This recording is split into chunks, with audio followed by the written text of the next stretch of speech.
mazari soyayya ke na tsayar na fitar mai kunya. Ni a jikin kina hanga abin da nake da bukata zan mora. Dan mazari soyayya kai na tsayar na fitar mai kunya. Ni a jikin ka na hanga abin da nake da bukata zan mora.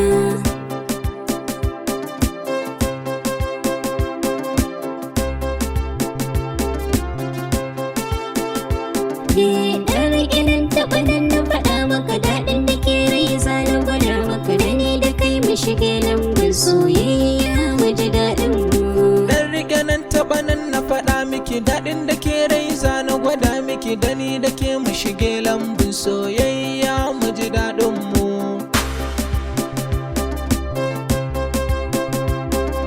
Ni a jikin kina hanga abin da nake da bukata wazan so ne kamar kana ce ban gan shi ba. Ni kin bi jikina da rayuwata ban bar ki ba. Komai in ka bi gare ni ba zan ki da baka ba. Ruwan sokin bani bai zamo aibu ba.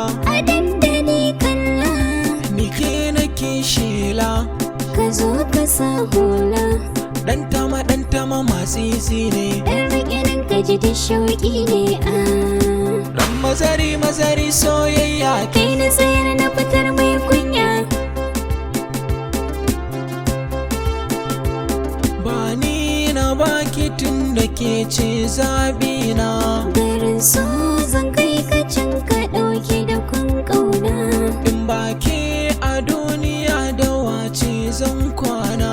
Dina faɗin hakan zancen yana taɓa ruhina. Insha Allah to da ke kaɗai zan rayu. Komai ka ce mini zance da kai ba zance a'a ba. Ko nai sa'a da ƴar uwa. Dan mazari soyayya ke na tsayar na fitar mai kunya. Allah ne ne du'a'i kai ne daren farko. Ranar babu shamaki dan an cire konko. Ni ne du'a'i rabana zaman musa yayi karko. Albarkacin shugaban da ya ce da mu mi baiko. Shawara ga masoya ba jira to ayi aure. Cikar sunna na sani dole sai da aure. Mun yo aure za mu more.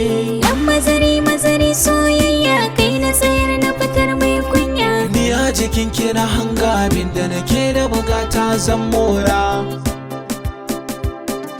Kai na tsayar na fitar mai kunya. Ni a jikin kina hanga abin da nake da bukata zan mora.